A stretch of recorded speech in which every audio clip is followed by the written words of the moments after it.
Puji Tuhan. Iya.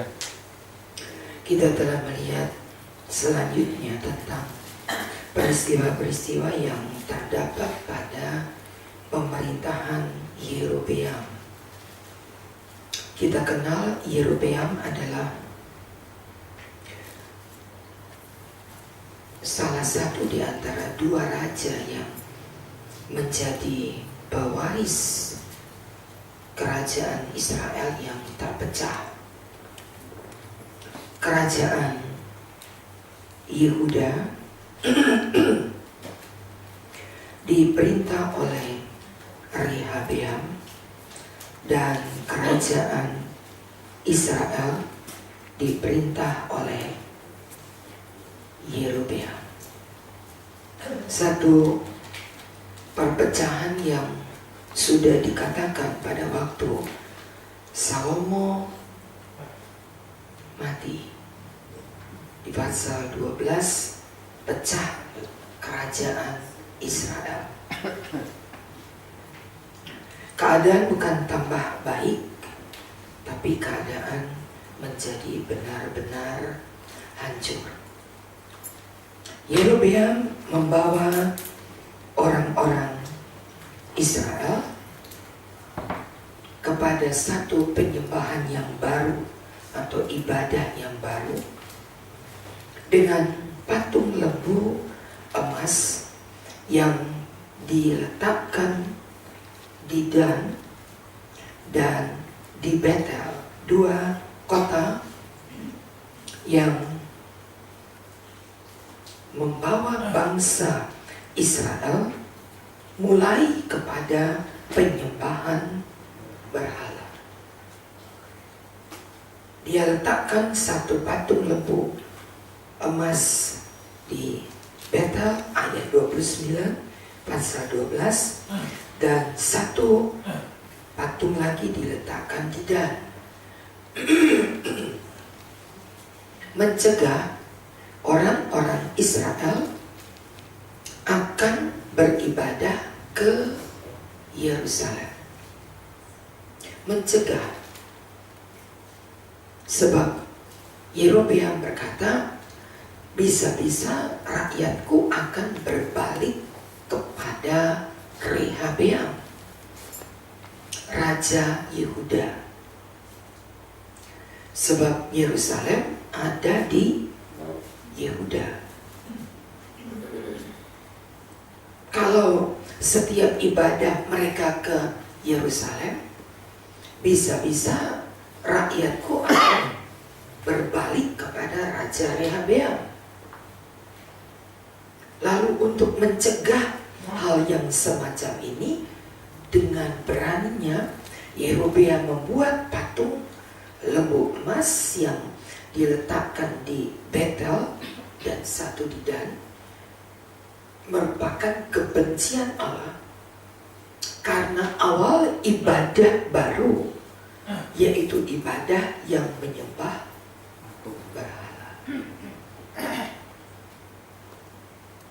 Sebaliknya, Rehabeam, tadi kita sudah baca di pasal yang ke-14 ayat yang ke-21, silakan Bung Mutiara. 1 Raja-Raja 14 ayat 21.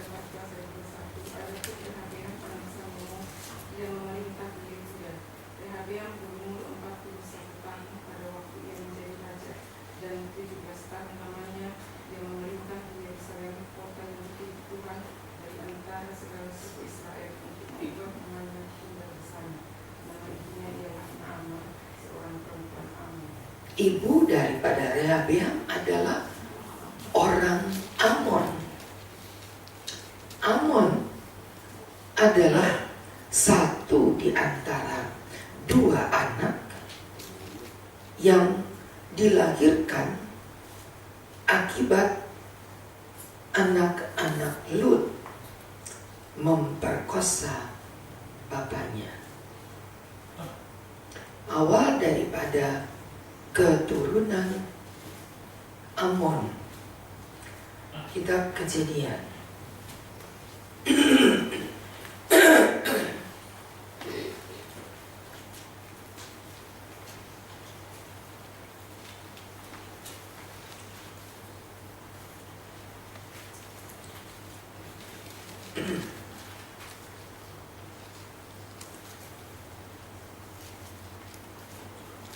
Kitab Kejadian pasal 19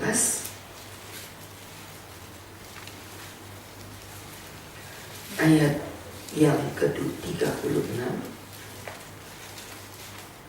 Lalu mengandunglah kedua anak Lut dari ayah mereka. Yang tua melahirkan seorang anak laki-laki namanya Moab. Dialah bapa orang Moab sampai sekarang. Yang lebih muda melahirkan seorang anak laki-laki dinamai Ben-Ami. Dialah bapa Bani Amon. Jadi anak haram, anak yang lahir dari perkosaan anak kepada bapaknya. Kalau bapak perkosa anak, kelihatan itu sudah biasa sekarang.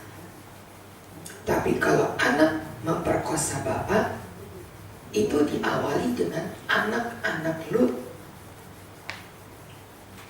Yang dilahirkan adalah anak-anak haram. Dan ibu daripada Rehabeam. Rehabeam ini adalah anak Salomo dengan istrinya yang bernama Naamah, orang Amon. Jadi semua wanita dari berbagai bangsa ada dalam urutan gundik-gundik Salomo. Kita tahu Salomo punya 700 gundik dan 300 istri. Satu di antara wanita-wanita yang 1000 itu adalah Naamah, ayah Rehabeam, ibu Rehabeam. Dan kita melihat silsilah yang demikian.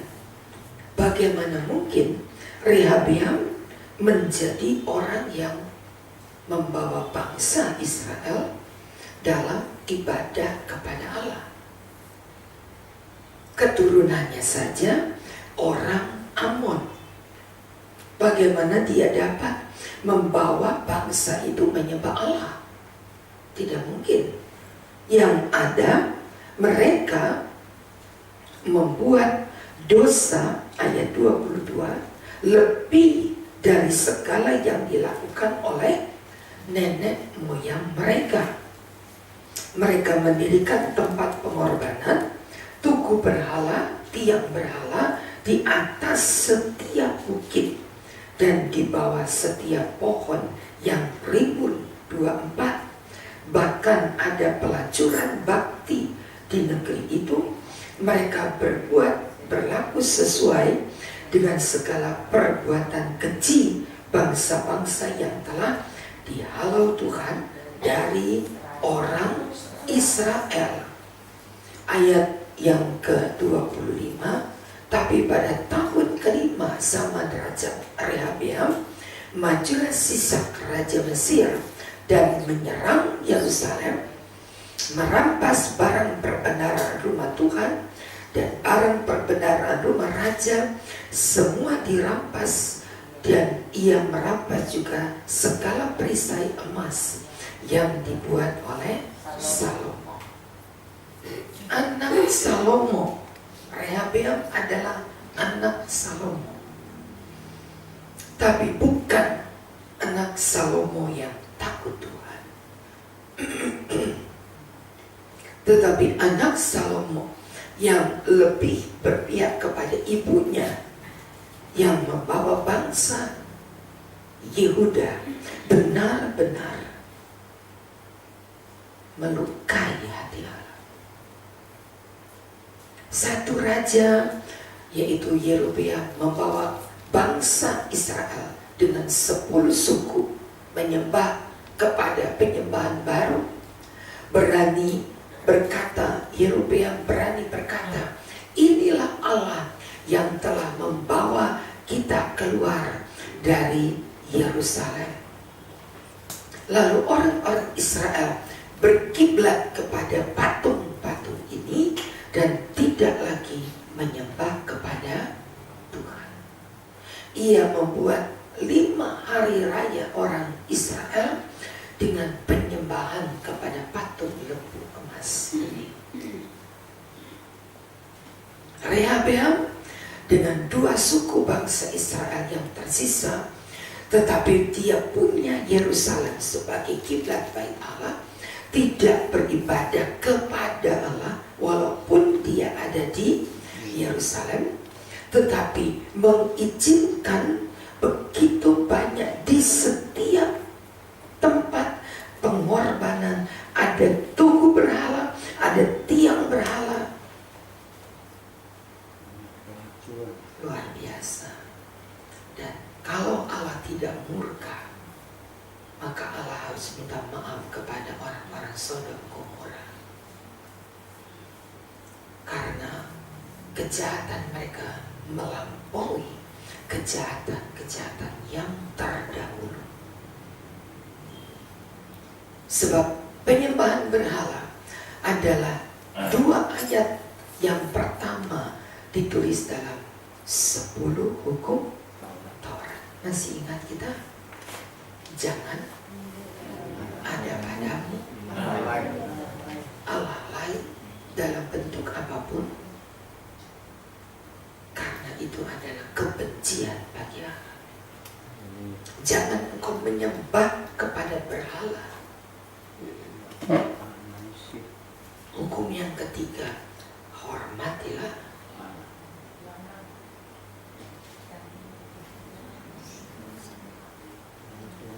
Kita melihat sudah ditaruh di dalam Taurat, tetapi dengan sengaja Yerobeam dan Rehabeam, 2 raja yang memegang pecahnya kerajaan Israel, mengalihkan ibadah mereka kepada berhala-berhala.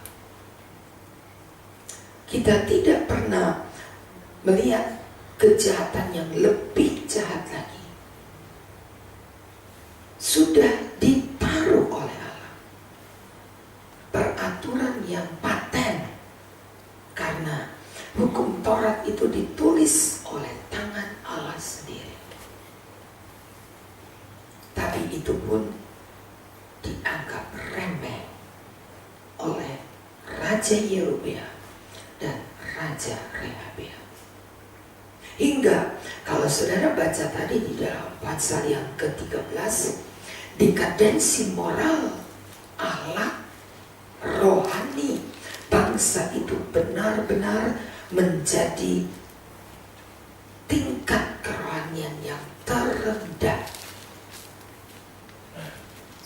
Abdi Allah, cerita yang menarik di pasal 13, abdi Allah saling menipu. Abdi Allah, tempat orang mencari pengajaran yang benar dari bibirnya, menjadi seorang abdi Allah yang saling menipu. Ada seorang abdi Allah yang datang dan abdi Allah itu memberitahukan betapa Allah murka kepada bangsa Israel. Lalu ayat yang ke-7 pasal 13, berbicaralah raja kepada abdi Allah, mari bersama dengan aku, segarkan badanmu, sesudah itu aku hendak memberikan hadiah kepadamu. Model penyelewengan pelayanan akhir zaman, diiming-iming dengan segala yang nikmat, padahal perintah Allah adalah setelah engkau menyampaikan berita yang menjadi peringatan kepada orang-orang yang ada di Israel untuk berhati-hati akan hukuman yang akan mereka terima. Abdi Allah ini harus segera pulang kembali ke Yehuda dengan tidak menyimpang kemana-mana. Raja tawarkan, ayo ikut dengan aku, mandi dulu, segarkan badanmu, lalu aku akan memberikan hadiah kepadamu. Saudara dengar tawaran begini, kira-kira ikut nggak sama raja? Yang tawarkan ini raja, diajak bersenang-senang sejenak, nanti pulangnya dikasih hadiah. Lakukan firman Tuhan atau terima tawaran ini? Firman Tuhan. Yang benar. Pulangnya nanti saya kasih hadiah. Yang ngomong ini raja. Kalau yang ngomong Obung Silalahi barangkali. Tapi yang menawarkan ini raja. Setelah itu aku hendak memberikan suatu hadiah kepadamu. Masa raja kasih hadiah yang murah? Nggak mungkin. Wah, ini raja ini yang memberikan tawaran. Kira-kira ikut nggak kita kepada abdi Allah ini? Ini abdi Allah. Abdi Allah ini berkata, ayat 8, sekalipun setengah istana kau berikan kepadaku, aku nggak mau singgah. Sebab sudah ada perintah Tuhan. Ayat 9, jangan makan roti atau minum air, dan jangan kembali ke jalan yang telah kau tempuh. Pulang terus kembali ke Betel. Sampai di Betel ketemu seorang nabi tua, lebih tua lagi. Nabi ini bilang luar biasa. Ketika nabi tua ini melihat ada seorang abdi Allah datang, tanya kepada anak-anaknya, lewat mana tadi? Oh, lewat sana, Pak. Dia pelan naik keledainya dan dia berjalan menurut petunjuk yang diarahkan anak-anaknya, dan ketemulah dia. Ia pergi bertemu dengan abdi Allah yang diperintah oleh Allah menyampaikan berita peringatan. Lalu disusulnya si abdi Allah ini, nabi tua ini naik keledai, dan dia bisa susul itu abdi Allah yang pulang tadi. Ayat 15, sekali lagi diajak, marilah bersama aku ke rumah untuk makan roti. Sampai di situ abdi Allah tadi masih mempertahankan perintah Allah. Aku tidak dapat kembali bersama engkau dan singgah kepadamu. Aku tidak akan makan roti atau minum air bersama engkau, sebab telah diperintahkan Tuhan kepadaku, jangan makan roti atau minum air di sana, jangan berjalan pulang melalui jalan yang kau ambil tadi. Tapi apa kata nabi tua ini? Aku pun seorang nabi seperti engkau. Ada perintah Tuhan yang baru saja disampaikan oleh malaikat. Dan malaikat itu berkata, bawa dia pulang bersama engkau ke rumahmu supaya ia makan roti dan minum air. Itu perintah malaikat baru berapa jam yang lalu. dituliskan, ia berbohong kepada Ya. abdi Allah. Karena yang bicara seorang nabi, si abdi Allah anggap itu adalah Benar. firman Tuhan. Oh Tuhan, izinkan aku balik supaya beristirahat sejenak. Memang sih capek banget aku. Apalagi ada tawaran dari seorang nabi yang berkata ada firman Tuhan yang baru disampaikan malaikat kepadaku. Oh ini memang dari Tuhan ini yang sampaikan nabi tua kok. Balik nggak? Balik nggak? Ini abdi Allah balik nggak? Balik. Balik. Ikut balik. Dan saudara perhatikan, setelah orang itu makan roti dan minum air, ayat 23, dipelangainya keledai baginya dan orang itu pergi melanjutkan perjalanannya. Tetapi seorang abdi Allah yang sudah belot, sudah ikut perkataan manusia, dicabik oleh seekor singa, diterkam, mayatnya tercampak di jalan. Keledai itu berdiri di sampingnya dan singa itu berdiri di samping sebelahnya. Mereka tidak mencabik-cabik tubuh abdi Allah untuk menjadi peringatan, jangan menjadi bodoh.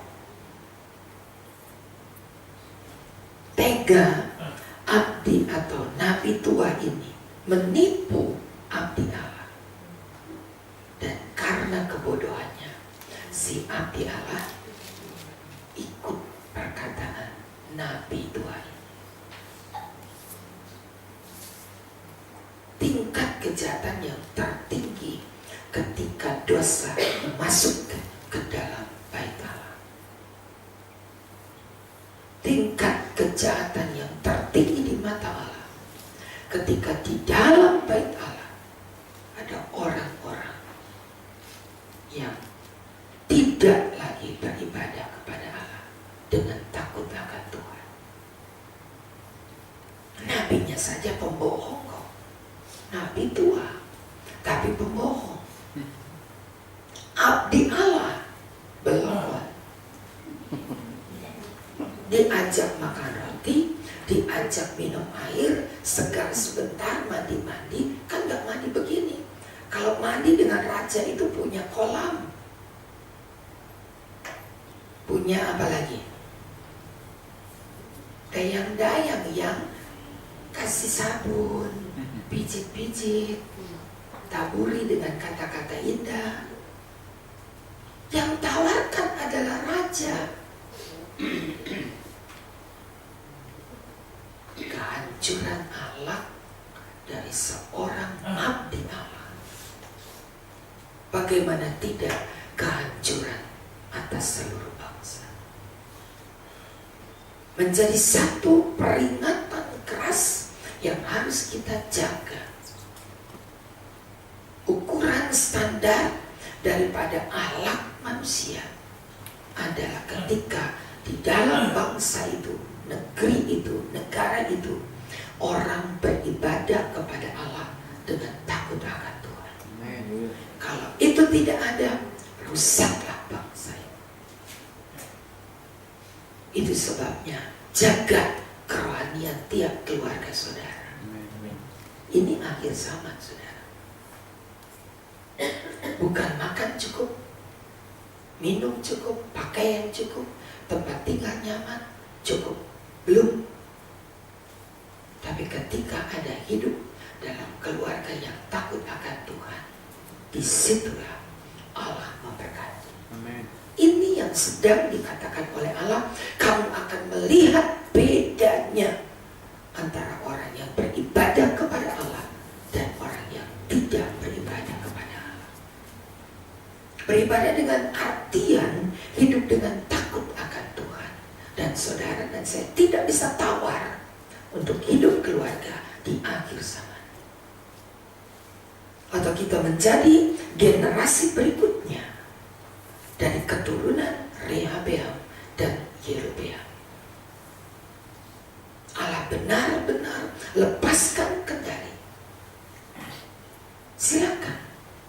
Dan kalau saudara baca, kita baca besok, raja-raja berikutnya adalah raja-raja yang membuat bangsa Israel makin hancur, dan berakhir dengan Raja Zedekia, puncak kehancuran. Setelah kejayaan dipimpin oleh Salomo, itu tidak pernah ada kejayaan lain lagi, tetapi yang ada hanyalah kehancuran. Diawali dengan hati yang tidak tulus.